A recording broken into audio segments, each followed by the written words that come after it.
the theories you have learned for the analysis of any structure, all these analysis methods are actually based on the elastic theory, in which the major assumption is that the material obeys Hooke's law, and the material is assumed to be perfectly elastic.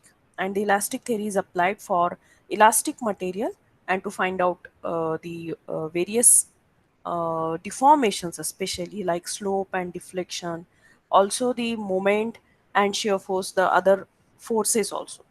So plastic analysis is the another important theory to find out the forces in the member again, and to find out the deformation again. Majorly, instead of finding the deformation, we focus more on the forces developed in the section or the members by making use of plastic analysis. So we will consider today, or we'll learn today about the plastic analysis. So let me present my presentation.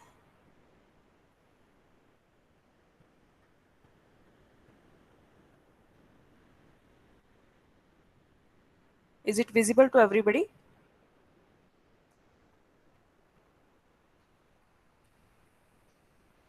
Yes, ma'am.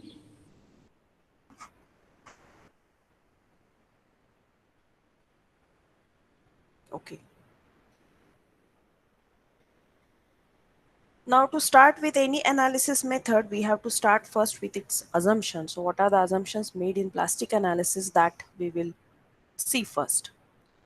So, before going to the assumption, let me revise again the stress strain curve and the values which we are considering for steel only. Okay, so this is a diagram which represents the load versus deformation graph, or in other terms, based on the same, we can find out the stress and strain graph. So we have initially plotted the stress strain curve for mild steel. Now, various stages in the stress strain curve of mild steel we have already learned. You have already learned in MOS 1 as well as in SDD 1 also we have learned this. So I'm just going to repeat it, and I'm going to focus again what are the strain values, corresponding strain values corresponding to the two stress values. Now, in case of design of steel structures, we have to consider two stress values. One is corresponding to yielding and second is corresponding to ultimate loading. Okay, so this is the actual stress strain curve for mild steel, in which the first stage is identified as the portion between A to B. This is the portion A to B, and corresponding to the point B, the strain value is obtained normally as 0.0012. Okay, now this portion is called as the, or it is identified as a linear portion, and point B represents the end of limit of elasticity. Okay, limit of elasticity. Beyond point B, the material does not obey Hooke's law, and it goes into the plastic state. This is what we obtain. So if you consider the further part of the curve, that is B to C, we obtain a yield plateau. Now, what is the meaning of yield plateau? That at point B, the material starts elongating, and the whatever the load we have applied, if we remove beyond point B, the material will not regain its original shape and size, and whatever the deformation is obtained or developed in the material, it will be of a permanent nature, and that goes on increasing with a very little increase in the stress. So that we can see from B to C, even we have kept the stress constant, the strain value, see, almost it is increased from 0.0012 to 0.012. Okay, so this is called as a yield plateau, and it is assumed that the material, or rather it is the stage where the material enters into the plastic state. Okay, beyond that, we already know that as we further increase the loading, this portion C to D is identified as strain hardening, in which, with even with a large increase in the stress, the increase in the strain value is not much.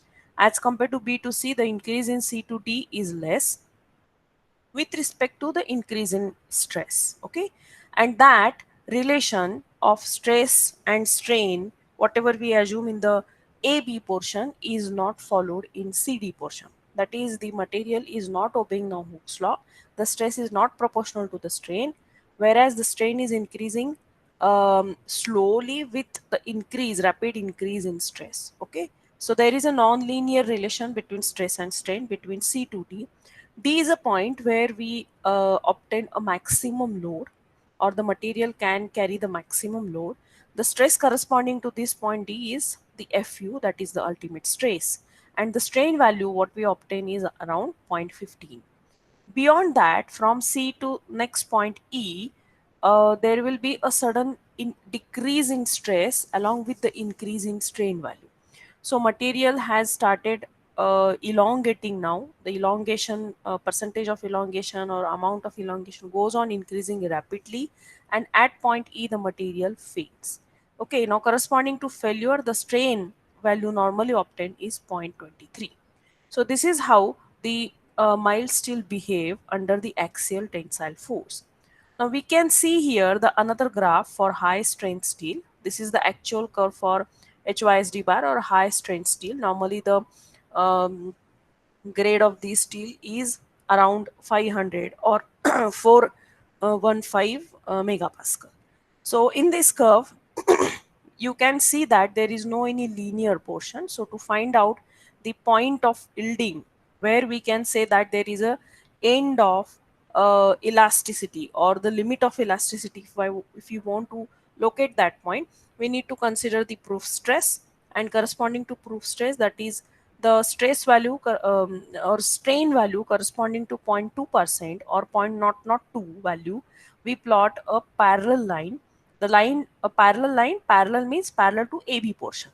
This line, wherever it cuts to the curve, that point we identified as a yield point for high strength steel. Now further that, beyond that, if you consider the Fu value is somewhere here. So you can see that for a lesser value of strain, we can find out the ultimate load or ultimate stress for high strength steel.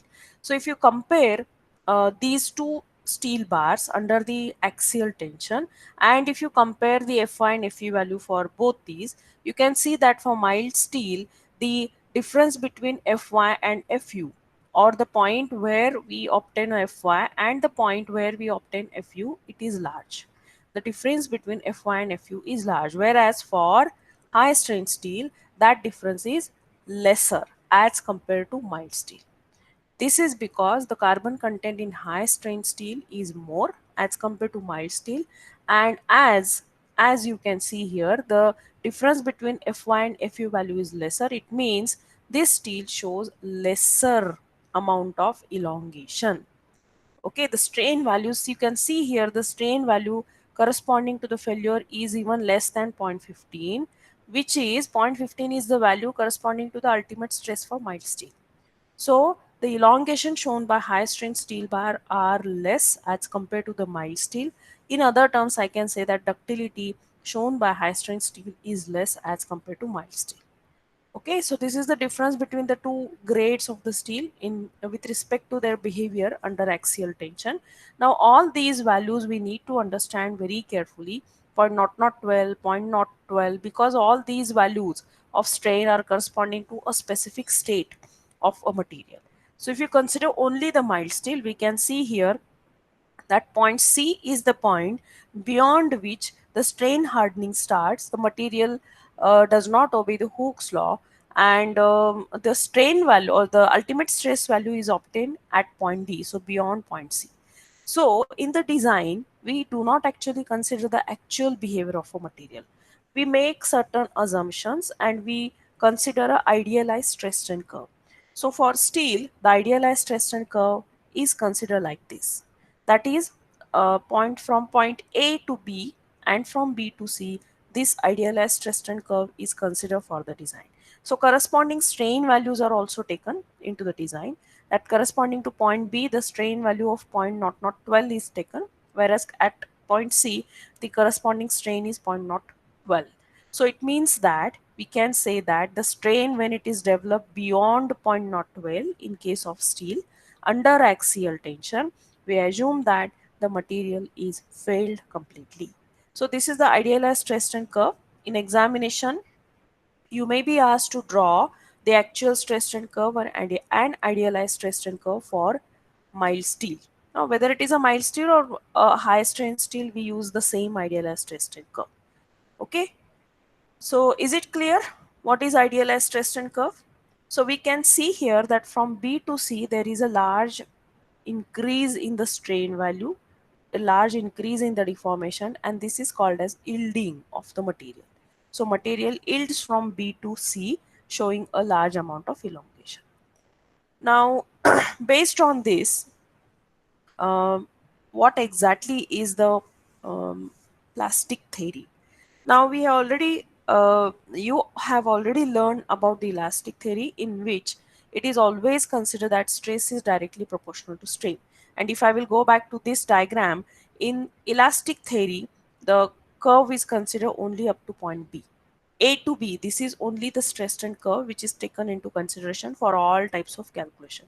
Now, it is proved that when a material enter into the plastic state, that is within this range B to C, the steel has again a certain capacity to carry the additional load or additional movement without showing any much without showing collapse or without showing a much more strain, the strain value which will not affect your functional property of the material or the entire structure. It will not affect the serviceability of the structure.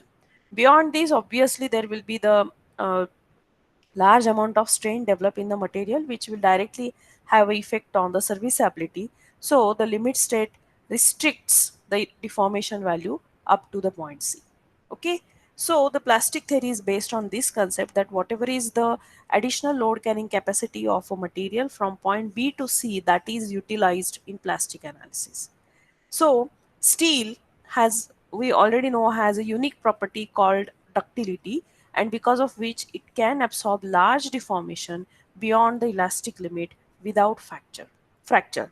Due to this property, the steel possesses reserve strain beyond its yielding point, and utilizing this reserve strength is nothing but we are analyzing a structure by making use of a plastic analysis. So in plastic analysis, we utilize this reserve strain, and then we calculate the corresponding failure load or corresponding movement and the additional reserve strength of the material.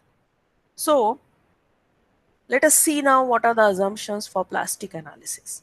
The first assumption is again the material obeys Hooke's law. Even though we are going from point B to C, the stress is still constant. The stress value is assumed to be constant from B to C. Only there is an increase in the strain. So again we can consider that the Hooke's law is obeyed, so that our calculation becomes easy. The yield stresses and the modulus of elasticity have the same value in compression as well as in tension. Okay, so whenever the steel is in compression or in tension, the value of yield stress and modulus of elasticity is considered to be same. The same assumption we have used for RC also. The material is homogeneous and isotropic in both the elastic and plastic state. So the material properties, that is homogeneity and isotropic, that is having the same properties in all three dimensions, that is considered same whether the material is in elastic state or it is in plastic state. The plane transverse sections remain plane and normal to the longitudinal axis after bending.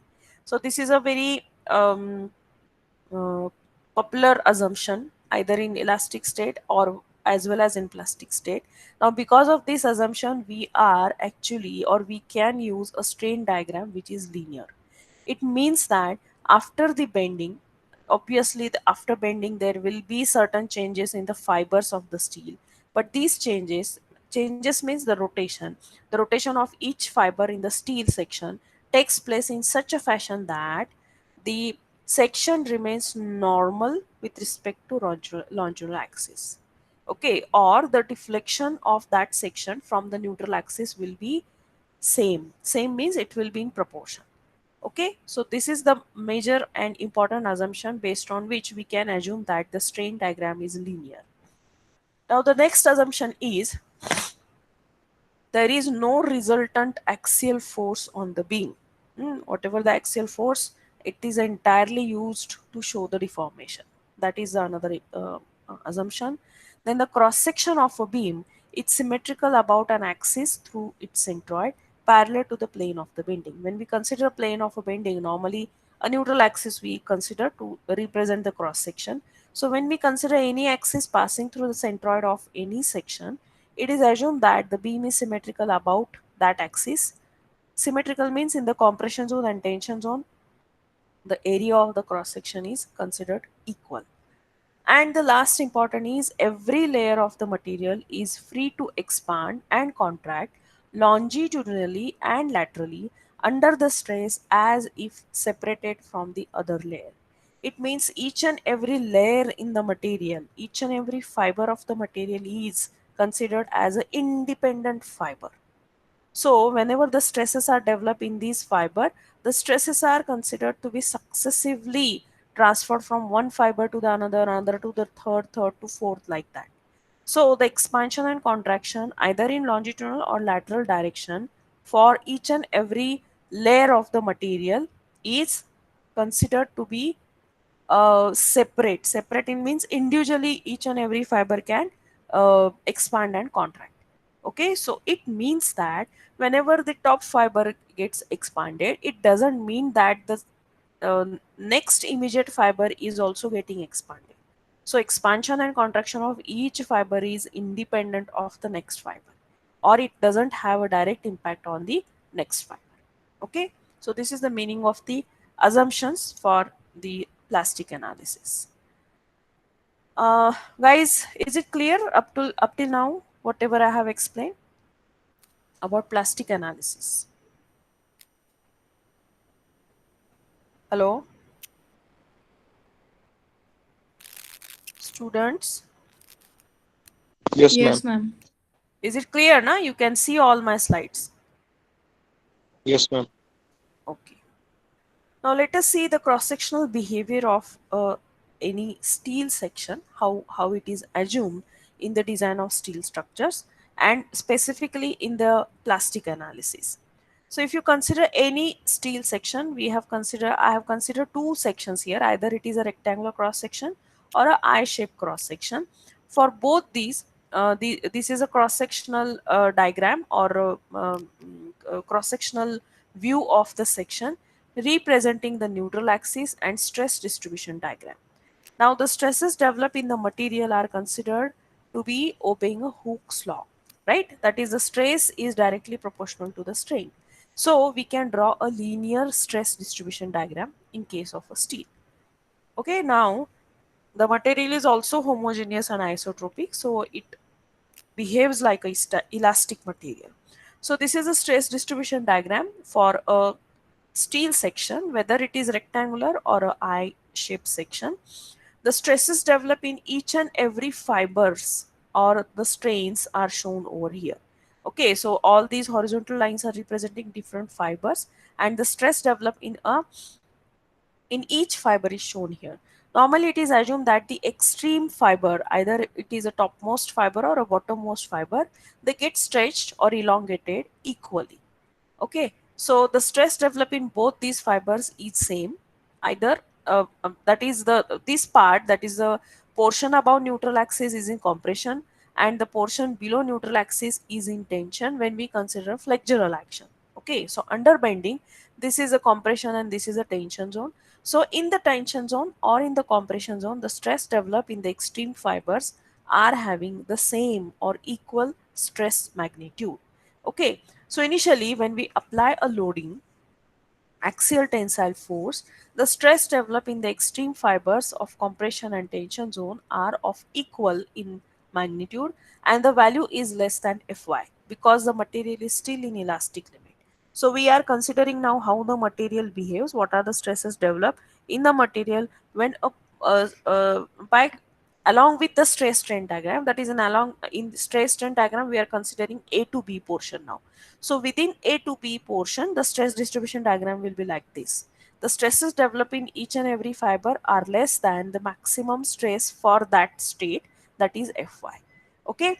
Now the moment developed in the section is we denote by M, and that value is also less than the moment corresponding to yielding. The moment corresponding to yielding is represented by My. So M is either less than or equal to My depending upon what is the stress developed in the section. Okay, the stress if it is, or the stress developed in the extreme fiber if it is Fy, extreme fiber if it is equal to Fy, we say that moment developed in the section is equal to My, and that moment value is given as this relation. Now you have already learned the bending theory, so we already know the relation M upon I is equal to F by Y. Okay, and when I shift the I to the right hand side, I by Y, it gives me one particular parameter or a value which is identified as a, what is it, I by Y, what is it called, I upon Y. Section modulus. Correct. Section modulus, but we are representing here as ZE. So it is a elastic section modulus. Okay. ZE represents elastic section modulus. It means that our stresses developed in the material are less than Fy or equal to Fy. Okay. So corresponding to that, the section modulus is called as elastic section modulus. Now, as we increase the load further, what happens? See, as we increase the load further, the extreme fiber in the steel has reached to the maximum stress value that is equal to Fy. The same is happening in tension zone also. And some of the other next further fibers within the depth of the section, they are also reaching to the stress value equal to Fy. As per our assumption, each and every layer is considered as an independent layer. So extreme fiber is having a stress equal to Fy. The second fiber is also having the stress equal to Fy. The third is also having the stress into equal to Fy. So some of the fibers which are close to the end of the cross section, or which are in the topmost portion and bottommost portion, they are showing the stress equal to Fy. Now what is the meaning of that? It means the section is now entered from B to C, that portion, that is, it is in the plastic state. What indicates what is shown in the idealized stress strain curve, that is from B to C, the stress value is constant and that value is equal to Fy, whereas there is increase in the strain value. Okay, so there is an increase in strain without increasing stress, that is B to C portion, which is identified as a plastic state. It means now the material has entered into the plastic state. The deformations which are developed in the material are of permanent nature. Even after removing the load, we cannot regain the original shape and size of that section. Okay, so this stage when we consider, it is between B to C but not equal to C. Okay, the strain values are between 0.012 to 0.012, not exactly equal to 0.012. Okay, in this stage, this is the stress distribution diagram, that some of the fibers are showing the stress equal to Fy, whereas the other fibers are having the stress again less than Fy value. So they are in a linear portion, whereas this portion is in a rectangular part. This particular state of a material is called as the elastoplastic state. Okay, because the stresses develop throughout the section of the material, they are not equal, or they are not linearly varying now. Okay, so some fibers are showing the stress equal to Fy, whereas the other fibers are having the stress less than Fy. So this state is called as elastoplastic state. The moment developed in that section is greater than My, that is the moment corresponding to yielding, but it is less than MP. Now MP is the moment which is developed in a fully plastic section. Okay, fully plastic section means when your section is near or close to the point C. Okay, in idealized stress strain curve. So the movement developed in elastoplastic state is greater than My, but it is less than MP.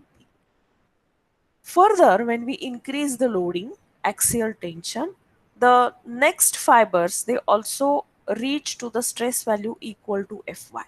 So we can find out one particular section in the beam in which all the fibers of the beam have reached to the maximum yield stress equal to Fy. Okay, so this particular section is called to be in a plastic state. So that section will be at point C or beyond point C. When it goes beyond point C, it is considered as a failure. So it is close to the point C. Okay, that particular section I'm talking. See, when we consider any beam section, we have to consider its all the sections in a longitudinal direction and a particular section along with its width. So this is just one particular section we have considered in the entire length of the beam.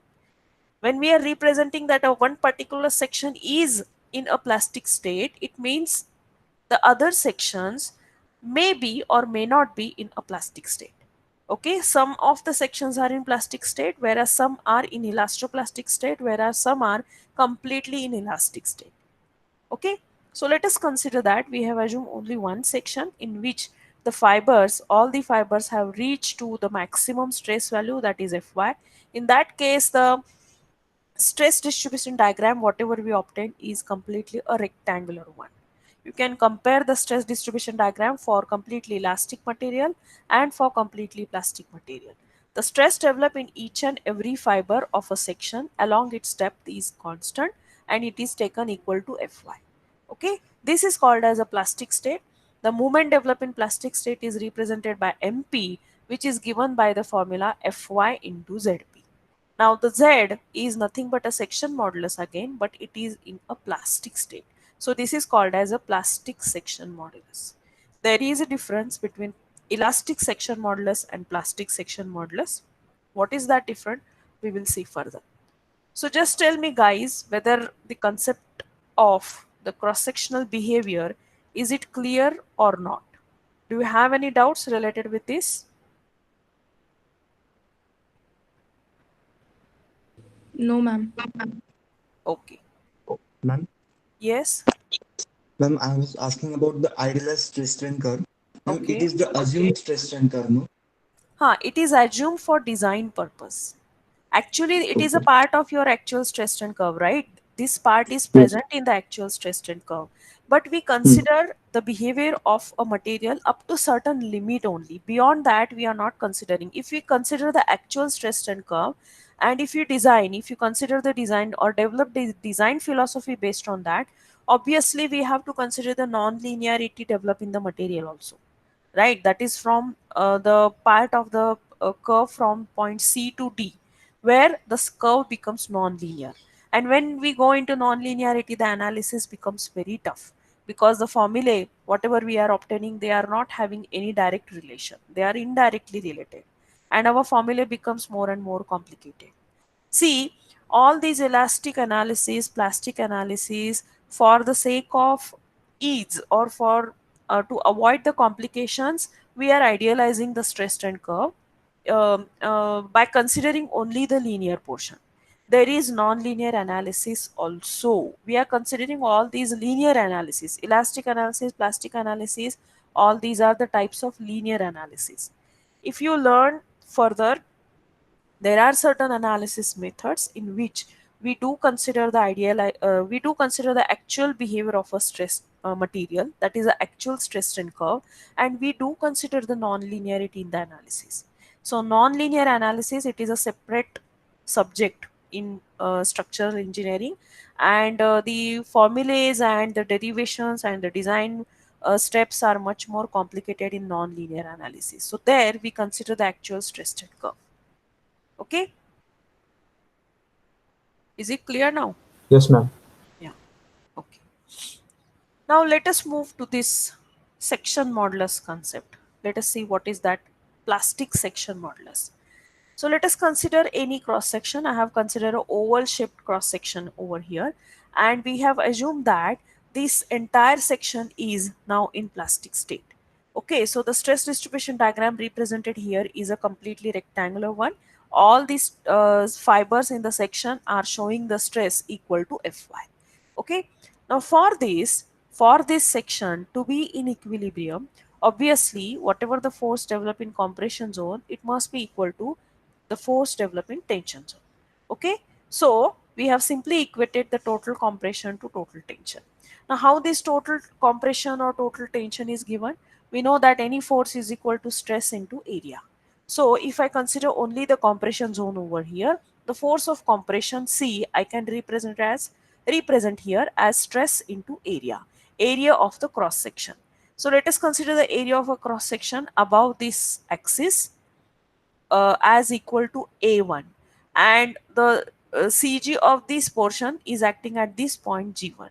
So at this point, we can show the force of compression is acting, which is given by Fy into A1. Coming to the tension zone, again there is a tensile force. So tensile force again we represent as Fy into A2. Now why Fy here? Because the stress is constant. From top up to the neutral axis, the stress is constant. Similarly, in the tension zone, from bottom fiber up to the neutral axis, the stress is constant. So the average stress is equal to Fy into its area, which is represented as A2, which is below the neutral axis. Okay. So this is the force of compression C and this is the force of tension T. So when we equate both these to achieve the equilibrium, we get that A1 is coming equal to A2 because Fy from both these will get cancelled. So A1 is equal to A2 means we are getting half of the area. The same we can represent as half of the total area. If A is the total cross-sectional area, A1 and A2 will be A by 2. It means that this axis, which we have considered as a neutral axis initially, it is dividing the entire cross section into two equal areas. So it is also called as equal area axis. Okay. Now equal area axis, we do not find out always coinciding with neutral axis. It obviously depends upon what is the shape of your cross section. Okay, if you consider T section and if you represent a neutral axis over there, obviously that neutral axis is not dividing the entire T cross section into two equal parts.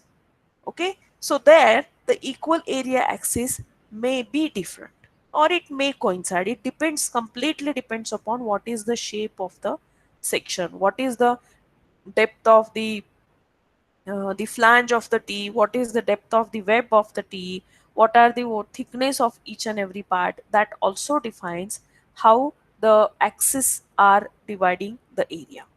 Okay, so for symmetrical sections, normally we get that the equal area axis is coinciding with the neutral axis. For unsymmetrical cross sections like angle section, L shape, or for T shape, okay, or even I shape in which the top flange is having some different dimension and bottom flange is having some different dimension. In other words, the top flange and bottom flange, if they are having exactly not the same dimension, it is obviously the unsymmetrical section.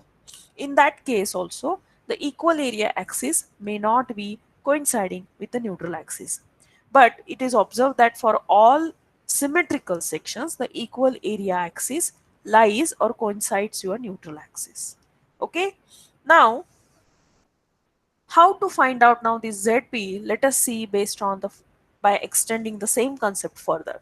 Now we can see or we can write down here the expression for moment. The moment in any cross section, if I will go back to this diagram, the moment can be given as a force of compression into the lever arm, okay, or force of tension into the lever arm. The same concept we have used in design of RC also, and by based on that, you have learned the entire design of RC section, right? Moment of resistance. Here the moment of resistance is represented by term MP because it is a moment shown by the section in a plastic state, so we represent it as MP. So MP will be equal to force of compression C into lever arm A or T into A. Now the lever arm is nothing but the distance between CG of two parts of the section. The first part is in compression, second is in tension.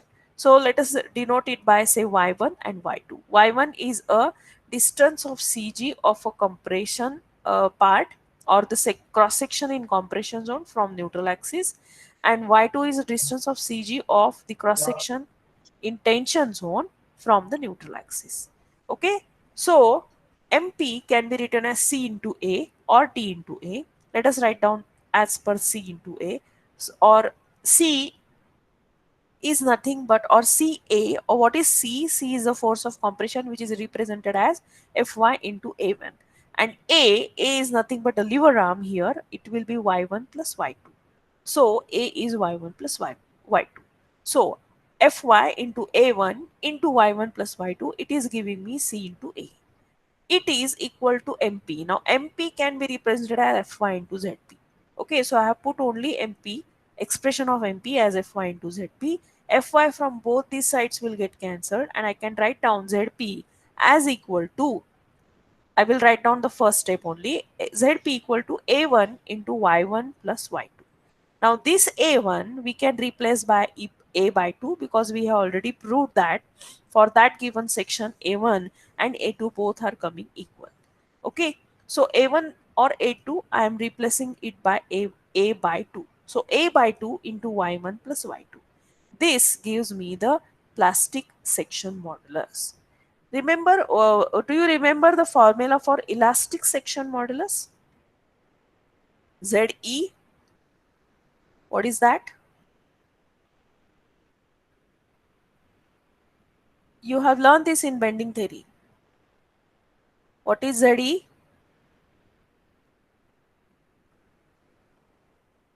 Hello.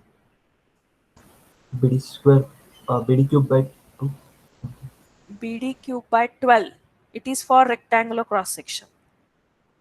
Okay, but that formula you are telling me, but I just want a expression. How you arrived at that BD cube by 12 value?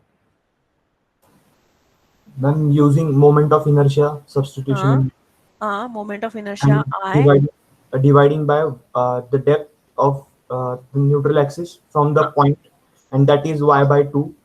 Fine. So I simply write down ZE as I upon Y or Y bar. Right? ZE is Yes. equal to I upon Y bar. Moment of inertia divided by the depth of centroid from the extreme fiber. Am I right? Yes, ma'am.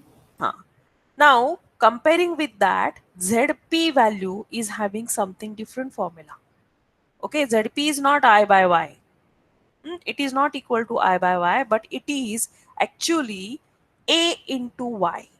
Rather, A into Y means area of the cross section either above neutral axis or below neutral axis into the lever arm. Okay, or I can write down the same thing. See, if I multiply A by 2 into Y1 plus A by 2 into Y2, and if I replace A by 2 as A1 and the second A by 2 as A2, so I will get the same expression as A1 Y1 plus A2 Y2. Okay, so this is nothing but summation A into Y. So ZP is calculated by the formula summation A into Y. It means the area of the individual part or the different parts of a cross sectional multiplied by its centroidal distance from equal area axis. This is important. We are calculating these distances not from extreme fiber or not from the neutral axis, but it is from equal area axis. Okay, Y1, Y2, these are the distances of CG of the various areas from the equal area axis. Okay, so plastic modulus of a completely yielded section is defined as the combined statical moment of the cross-sectional areas. What it represents? A into Y. What it is representing? It is actually representing the moment of area. A into Y. Area into its central distance. So it is a combined statical moment of cross-sectional areas above and below the neutral axis or equal area axis. So why I have written or here? Because for symmetrical section, neutral axis itself is actually the equal area axis, or both these axes coincides, whereas for asymmetrical section we have to consider always the equal area axis, because equal area axis do not coincide with neutral axis. Again, it depends upon what is the dimension of the cross section. Even though we are getting unsymmetrical section, and depending upon the dimension, sometimes the equal area axis may coincide with the neutral axis. Okay, is it clear? Plastic section modulus and how it is calculated. So if I will go back to this diagram, and if I wanted to calculate the Z values both in elastic and plastic state. Calculate ZE means I have to use the formula I by Y. So whatever is the moment of inertia for this cross section, this is the shape of a cross section, divided by Y, I have to find out. It will give me ZE. whereas ZP is nothing but summation A into Y. Okay, so there is a difference in the formula. Don't get confused with the formulas of plastic section modulus and elastic section modulus. Is it clear? The concept of section modulus, plastic section modulus? Any doubts in this?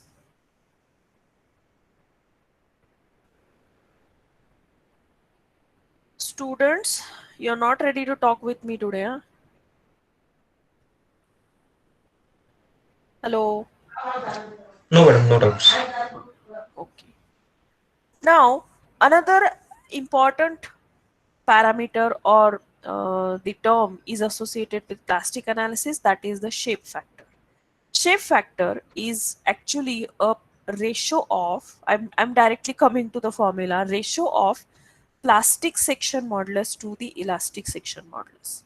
How it is obtained? Simply by considering the ratio of plastic moment by elastic moment. So if you consider MP upon My, Z Fy from both will get cancelled, because MP we represent as Fy into Zp, My we represent as Fy into Zp, and we get S as a shape factor, which is equal to Zp upon Ze.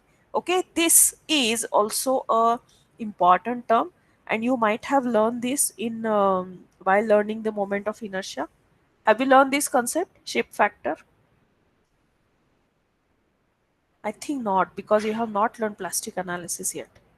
Am I right? Have you learned plastic analysis in MOS? No, no, madam. So ZP is not known to you. So shape factor is also the important term. So shape factor, it depends upon obviously the dimension or the cross-sectional shape, because it has a relation between ZP and ZE. So the ratio of MP by My is a property of the cross-sectional shape, and it is independent of the material property. What is E value, what is G value, all these constant, it has no relation with all these constant term. It completely depends upon the shape of the cross section. Okay, and as the shape of the cross section changes, our shape factor will change. Okay, the shape factor is given as Zp upon Ze. I'm just explaining you the concept over here. For your syllabus, we have not included the problems based on the shape factor concept. Otherwise, in plastic analysis, sometimes the problems based on shape factor are included. That is, find out the shape factor for the given cross sectional shape. So the cross section shape may be C, maybe angle section, maybe T, or any asymmetrical section, Z cross section. For that, it becomes not a complicated, but it requires the calculation, some more calculation to find out the shape factor. Okay. Now the another important term is the plastic hinge, and the entire analysis or entire design in the limit state method is based on this particular concept of plastic hinge. Okay. Now, as I've explained you, if you consider any longitudinal section of a beam, this is a steel beam and this is a longitudinal section, it is considered as a simply supported beam. Okay. Now, any longitudinal section when we consider, and when it is subjected to the axial tensile force, or not only the axial tensile, when it is subjected to external loading, it will be subjected to bending also. So either in axial tension or either in bending, we will focus more on the bending because we have considered the example of a beam. So when a beam is under bending action, the stresses developed in the section are always following the same steps. That is, the elastic state, then elastoplastic state, then plastic state. Okay, so in this fashion, if suppose we have considered any particular section which is completely yielded, it means it is completely in a plastic state. Each and every fiber along that particular section have reached to the stress value equal to Fy value. So the entire section is considered to be completely in plastic state, or it is completely yielded. What happens in that section, along that section? The section actually, or the entire beam along that section, starts rotating. Okay, it rotates freely under a constant moment equal to mp. Now, if you are considering this example of a simply supported beam, normally that point we obtain exactly below the external loading if it is a point load. Okay, if it is a point load, below that point load we obtain a section which yields first, and the moment developed at that section is equal to MP, which is the maximum bending moment.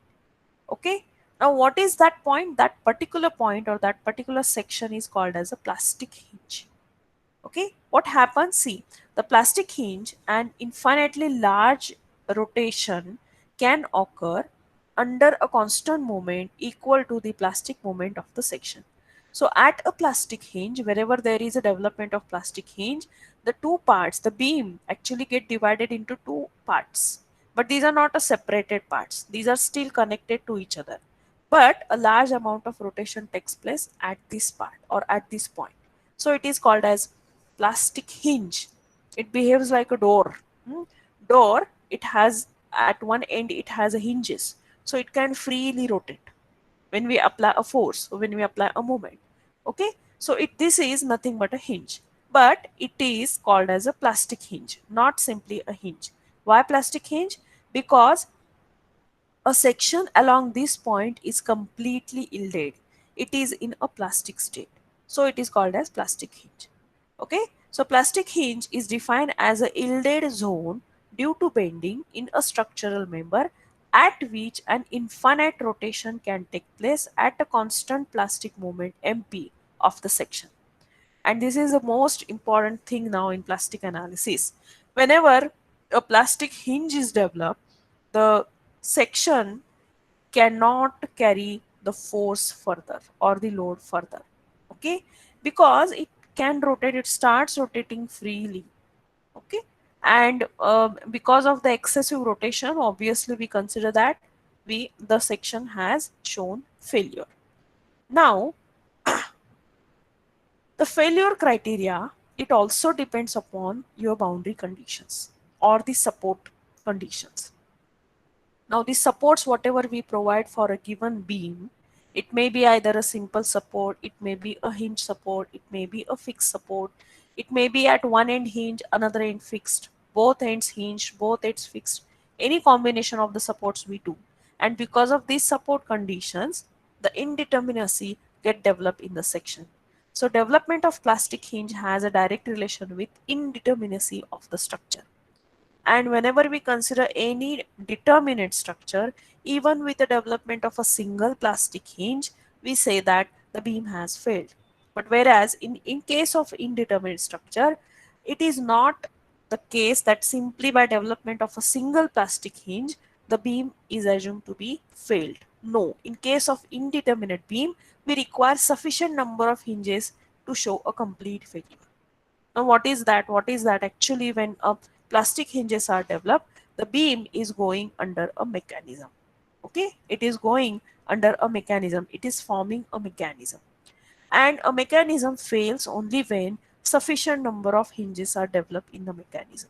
You might have played that game, na mechanism. Some plastic pieces we have to connect to each other, and it forms some mechanism.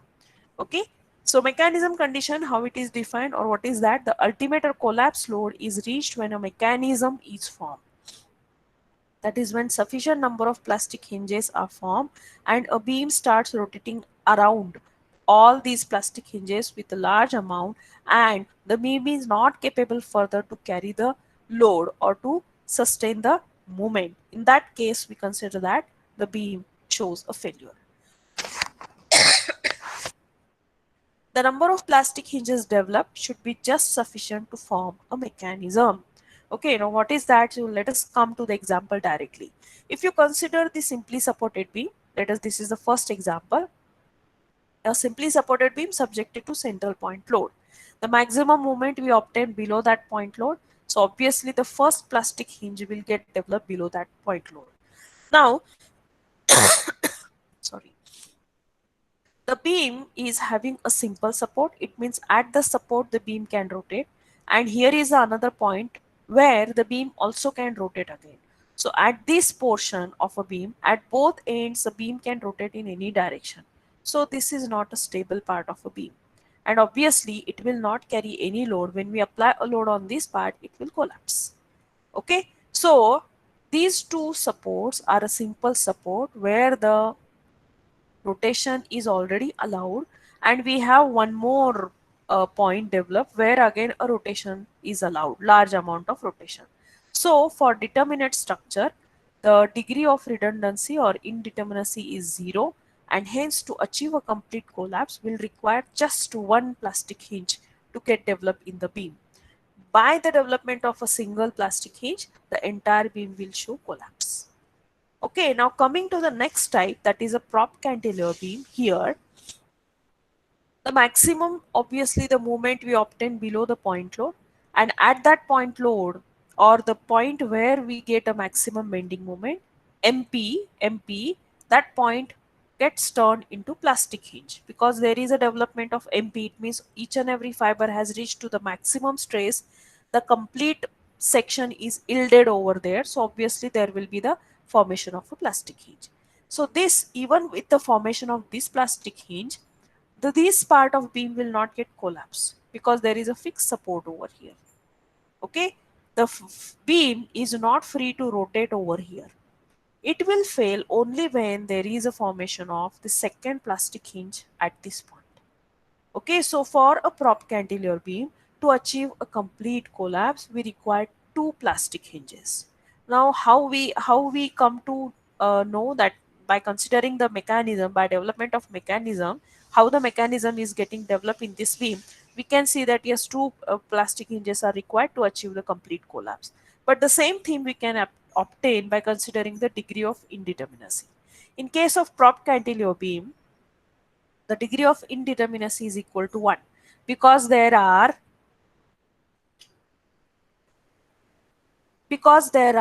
four unknowns. Okay, at one end there are three unknowns: moment and the two forces, vertical and horizontal, and at the reaction there is the fourth unknown, vertical reaction. Four unknowns and three equilibrium equation, so degree of indeterminacy is 1. Okay, to find out that one additional reaction, we'll require one more compatibility equation.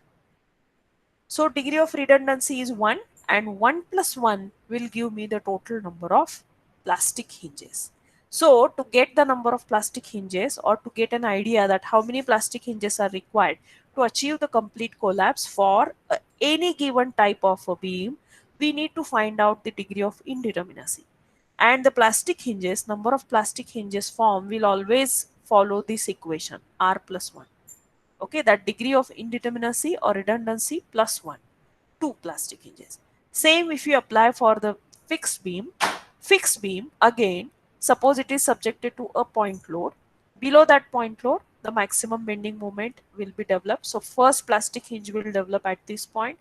Then the second plastic hinge, still, these two parts of the beam will not fail because at both these ends there is a fixed support. The beam will not rotate, the mechanism will not form. The mechanism will form only when at these two locations the plastic hinges are formed. Okay, so three plastic hinges are required to develop a mechanism and to achieve a complete collapse in case of fixed beam. Okay, is it clear? So number of plastic hinges developed for collapse depends upon the degree of indeterminacy, and this is why the indeterminate structures are more strong than the determinate structure. For calculation, for analysis, the determinate structures are easy because only three equations are there, number of unknowns are also limited, the analysis is easy, but such structures are not strong because they can easily get collapsed. Okay, that's why in practice also, as far as possible, we go for indeterminate structures. As far as possible, we try to make the structure more indeterminate because we want a stronger structure. Is it clear? And whenever we increase the indeterminacy, obviously you have already learned how to analyze the indeterminate beam, indeterminate truss. Their calculation is complicated, but the structure is strong. And hence, in practice, we go for an indeterminate structure always. Is it clear, guys? Again, we have the conditions for equilibrium, which is applicable for plastic analysis. same as that of the elastic analysis, that is summation fx equal to 0, summation fy equal to 0, summation of moment at any point is equal to 0. Okay. And what is the plastic moment condition? That the bending moment at any section of the structure should not be more than the fully plastic moment of the section. That is MP. Whenever the moment developed in a section is equal to MP at various location, the beam will be collapsed, or beam, the assumption is that the beam will get collapsed. Okay. Is it clear? So these three conditions we have to consider when we analyze any particular structure using plastic analysis, whether the mechanisms are forming, what are the equilibrium condition, these three equilibrium conditions are applicable, and the plastic moment condition, that the total moment developed in a section should not be more than MP value. If it will exceed by MP, the section or the beam will not remain safe, it will collapse. Is it clear, guys? Now, for your syllabus, we have included only the concept of plastic analysis. So in the examination, a note may be asked based on the plastic analysis, and various definition may be asked, like what is section modulus, what is the plastic hinge, okay, and draw the stress distribution diagram for, say, elastoplastic state or plastic state, or explain the behavior of a beam under plastic state. All such type of questions will be asked. We are not asking any problems based on this. Okay, so there are numerical examples to solve, that given this is a prop cantilever beam, this is the loading, and find out the MP, okay, or find out the collapse load. So whenever the sufficient number of plastic hinges are formed, the load corresponding to that is called as a collapse load. So find out collapse load, find out MP, all such type of problems, numerical examples are there, and complexity in the problem may increases when we go for, or it obviously increases when we go for a continuous beam. Okay, so this is about the plastic analysis. I hope the concept is clear to everybody. Is there any doubt regarding plastic analysis, students? Because it is important to understand what is plastic analysis and how the section behaves under the plastic state, because based on that your entire limit state method is there. Limit state method is completely based on plastic analysis. Okay, working stress method is completely based on elastic analysis, whereas limit state is based on plastic analysis. Is it clear, guys? Yes, Any yes, ma'am. doubts? Any doubts in this? No, ma'am. Okay fine. Ma'am यावरती numerical येणारच नाही म्हणतात आता जो नाही, मी परीक्षेत नाही आपण नाही विचारणार आहोत, कारण फक्त theoretical. हा, because our more focus is on the design of steel structures rather than plastic analysis. Okay, so just Ma'am? to understand the plastic analysis, I have introduced the concept. Yes, Akshata? Ma'am, are plastic hinges also formed in RCC structures? Plastic hinges are not formed in RC structures because we don't need to go up to that state, because RC basically made of more of concrete. All this whatever we have discussed now, it is for steel. It is purely elastic, homogeneous, isotropic material. For RC section, of course, we may consider that there is a development of plastic hinge, but we don't allow the section to reach up to that point. Before that only the concrete fails, and concrete failure is considered as a failure for a section in RC design. We don't consider the failure of a steel there. Do you remember the sections, type of sections, under enforced, Yes, over ma'am. enforced? So we do not consider, or we do not wait till the steel fails, because the concrete fails much more earlier than that, and that we consider as a failure of a section itself. So in RC, the more focus is on concrete, which is a brittle material. So failure criteria and their behavior is its behavior is completely different. And in steel, we are dealing completely with steel. So its behavior under forces is different. The design methodology, though same for both the cases, we have to focus more on how the material behaves. What is the material we are using and how it behaves. And that's why for construction, we are only using two materials, concrete and steel. Have you heard any aluminum structure? Completely aluminum structure. No, We ma'am. need to study its behavior first, and then we can completely erect a aluminum structure or a brass structure or any metallic structure or any other composite material. So that part becomes a research work. So we are completely inventing a new material and we are using it into the construction. That is completely a new invention. Okay. Okay, ma'am. Thank you. Yeah. I have given the link in the chat box for your attendance. So all are requested to give the attendance through that link. I will keep open this link for next 5 minutes. And at 9 o'clock, we will start with our practical. Today also, I'm going to combine all the 3 batches together because I have to complete the remaining part of calculation of wind load.